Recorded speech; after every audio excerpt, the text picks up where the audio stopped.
बुद्ध, भारतीय घटनेचे शिल्पकार डॉक्टर बाबासाहेब आंबेडकर आणि ज्या महापुरुषांनी आणि ज्या महानायकांनी बहुजनांच्या स्वातंत्र्यासाठी आपलं आयुष्य वेचलं, त्या सर्वांच्या विचारांना एक मानाचं अभिवादन करून या ठिकाणी माननीय पाटणेकर हे मुकादम या निवृत्त झालेले आहेत आणि या निवृत्तीच्या कार्यक्रमामध्ये त्यांची मित्रमंडळी आणि आपलेष्ट परिवार या ठिकाणी उपस्थित आहे. तर त्या परिवाराला आणि त्यांच्या आयुष्याला आम्ही आमचे भारतमुक्ती मोर्चा आणि आमची राष्ट्रीय मूलनिवासी बहुजन कर्मचारी संघ ही एक ट्रेड युनियन आहे. या ट्रेड युनियनच्या माध्यमातून त्यांना हार्दिक शुभेच्छा देतो. पुढील वाटचालीसाठी त्यांना चांगलं आयुष्य सतत राहावं. बाबासाहेबांच्या स्वप्नातील कामगार कसा असावा हे म्हणून पाटणे तुमच्यासमोर उभे आहे.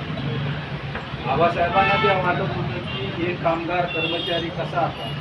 बाबासाहेबांनी 1 ऑगस्ट 1943ला ज्यावेळी आरक्षण लागू केलं त्यावेळी करोडो लोकांना नोकऱ्या लागल्या, परंतु त्या करोडो लोकांना नोकऱ्या का लागल्या त्या पाठीमागे त्यावेळी ज्या कार्यकर्त्यांनी बाबासाहेबांबरोबर जो त्याग आणि समर्पण केलं आणि एक राष्ट्रीय लेवलचं शेड्यूल कास्ट फेडरेशन नावाचं राष्ट्रव्यापी संघटन बनवलं आणि त्याचं नागपूरला अधिवेशन घेतलं आणि त्या अधिवेशनामध्ये संपूर्ण स्वातंत्र्याचा ठराव बाबासाहेबांनी मांडला आणि त्यामुळं बाबासाहेबांना एक राष्ट्रीय नेतृत्व म्हणून त्यावेळच्या इंग्रज सरकारने त्यांना मंत्रिमंडळामध्ये घेतलं आणि मंत्रिमंडळामध्ये घेतल्यानंतर त्यांना 4 खात्याचं मंत्रिपद दिलं आणि 4 खात्याचं मंत्रिपद दिल्यानंतर आमच्या लोकांना वाटलं की आता ढोल ताशे नगारे वाजवायचे आणि त्यावेळी ढोल ताशे नगारे जेव्हा वाजवले गेले त्यावेळी बाबासाहेबांना समजलं की ह्या लोकांना काही एक समजलं नाही की हे मी अधिवेशन ठरावासाठी बोलवलं, स्वातंत्र्यासाठी, कोणत्याही मंत्रिपदासाठी एक अधिवेशन घेतलेलं नाही आहे. आणि बाबासाहेबांचं एक इच्छा होती की सामाजिक आंदोलनासाठी लोक काम करतील आणि तो कामगार कर्मचारी वर्ग हा निर्माण करण्यामध्ये बाबासाहेब यशस्वी झाले आणि ते काम सामाजिक आंदोलनाचं काम आमचे भारतमुक्ती मोर्चा आणि राष्ट्रीय मूलनिवासी बहुजन कर्मचारी संघाचे ते महासचिव आहेत हे ते ड्युटीमध्ये असताना करतायत आणि त्यांना तो त्यावेळेला फार कमी वेळ मिळत होता आणि कारण सकाळी उठल्यानंतर त्यांचे डब्याची जी व्यवस्था आहे ते फॅमिलीकडून होत होती. ट्रेन पकडानंतर ड्युटीवरून आल्यानंतर सामाजिक संघटनेचं काम करा. परंतु आज ते निवृत्त झाल्यानंतर या बाबासाहेबांचे जे आंदोलन आहे या चळवळीचं जे मुवमेंट आहे बाबासाहेब काय म्हणतात माणूस जगतो कशासाठी जगतो, खाण्यासाठी जगतो का, खाण्यासाठी जगत असेल आणि मरणाच्या भीतीने तर त्याने आताच मरून जावं. माणूस कशासाठी जगत असतो तर ज्या समाजामध्ये माझा जन्म झाला त्या समाजाचा उद्धार झाला पाहिजे, त्या समाजाचे हक्क अधिकार साबूत राहिले पाहिजे. मग आज आमचे हक्क अधिकार साबूत आहेत का? बरेच आमचे लोक म्हणतात संविधान आम्ही वाचवलं पाहिजे. अरे संविधान सोडा, तुम्ही साधा तुमच्या मताचा अधिकार सुद्धा वाचवण्यामध्ये अयशस्वी झालेले आहे. 2004ला या भारतामध्ये वोटिंग मशीन लागू करून तुमची किंमत शून्य झालेली आहे. तुम्ही जनावराच्या लेवलवरती गेलेले आहे कारण जनावराला मताचा अधिकार नसतो. बऱ्याच लोकांना हे शिकलेल्या लोकांना कामगार कर्मचाऱ्यांना अजून समजण्यात येत नाहीये. अरे तुम्हाला ब्राह्मणांनी जनावर बनवलेलं आहे आणि ह्या जनावरातून ज्या बाबासाहेबांनी तुम्हाला माणूस घडवलं होतं आणि तुम्हाला जो मताचा अधिकार दिला होता तो साधा मताचा अधिकार सुद्धा वाचवण्यामध्ये कामगार कर्मचारी अयशस्वी ठरलेले. ही आजची समीक्षा आहे आणि ते अधिकार पूर्ण मिळवायचे असतील तर भारतामध्ये राष्ट्रीय जन आंदोलन निर्माण करावं लागेल आणि ते काम कामगार कर्मचारी पेन्शनर महिला विद्यार्थी युवा या सगळ्यांचं आहे आणि त्यासाठी प्राणाची बाजी लावण्यासाठी या ठिकाणी आमचे जे योद्धे आहेत ते सतत काम करत आहेत आणि त्यांच्या तब्येतीला काही एक होणार नाही कारण जो माणूस काम करतो समाजाचं इमानदारीने काम करतो त्यांच्या तब्येतीवर परिणाम होत नाही. त्यांना BP वाढत नाही, त्यांना शुगर होत नाही किंवा काहीच होत नाही त्यांना. का? तर त्यांच्या समोर बाबासाहेबांचं ध्येय आहे. ज्या लोकांना हे ध्येय नसतं त्यांना डायबिटीज, त्यांना रोग होतात. त्यांना का रोग होतात?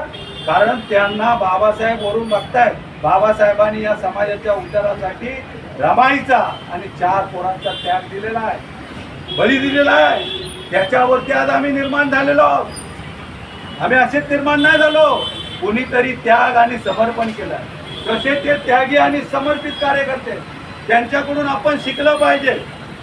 त्यांच्यासारखा त्याग करायला शिकलं पाहिजे, समर्पण केलं पाहिजे. माणूस येणार आहे, माणूस जाणार आहे, तुम्ही काय देणार आहे? म्हणून हे राष्ट्रीय जन आंदोलन यशस्वी करण्याची जिम्मेदारी तुमच्यावरती. आताच भारताच्या सरकारने युनिव्हर्सिटी ग्रांट कमिशन मध्ये तुमचं रिझर्वेशन समाप्त केलेलं आहे. किती लोकांना खबर आहे? आणि ते रिझर्वेशन वाचवण्यासाठी भारत बंद 23 एप्रिलला पुकारलेला आहे. त्या 23 एप्रिलच्या भारत बंदमध्ये तुम्हाला सगळ्यांना आज संपूर्ण भारत देशामध्ये 1 लाखो मिटिंगे होत आहेत. तुम्हाला वाटते बामसे भारत मुक्ती मोर्चाच्या माध्यमातून हे संघटन 36 राज्यामध्ये पोहोचवलेलं आहे. 625 जिल्ह्यामध्ये आहे. 55,000 पैकी 22,000 ब्लॉकमध्ये आहे. 7,500 तालुक्यांपैकी 3,000 तालुक्यांमध्ये आहे. 6 लाख गावांपैकी 3 लाख गावांमध्ये आज हे संघटन पोहोचवलेलं आहे. आणि ते संघटन 6 लाख गावांपर्यंत पोहोचवणं आणि ते जन आंदोलन यशस्वी करणं ही सर्व जिम्मेदारी आपली.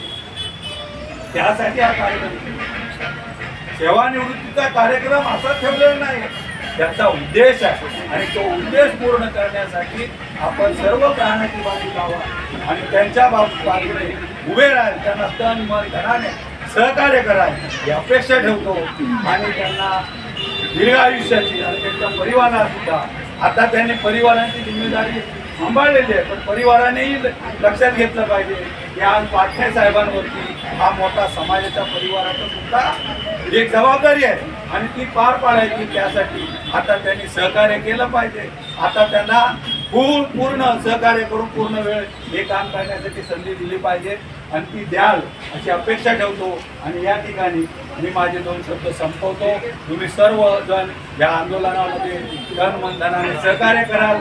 पाटणे साहेबांसारखे तुम्ही सगळे कार्यकर्ते व्हाल आणि ही संघटना कामगारांची, कर्मचाऱ्यांची प्रत्येक डिपार्टमेंटमध्ये ही ट्रेड युनियन पोचवाल. ही 932 सेक्टर आहे त्या ट्रेड युनियनचे आणि ही ट्रेड युनियन कुठेही नाही आहे. म्हणजे बहुजनांची पहिली ट्रेड युनियन. कारण आपल्याला युनियन माहिती असतात. छोट्या छोट्या युनियनमध्ये आम्ही काम करतो, कारण त्या युनियनला कामगार कायदे बदलण्याचा अधिकार नसतो.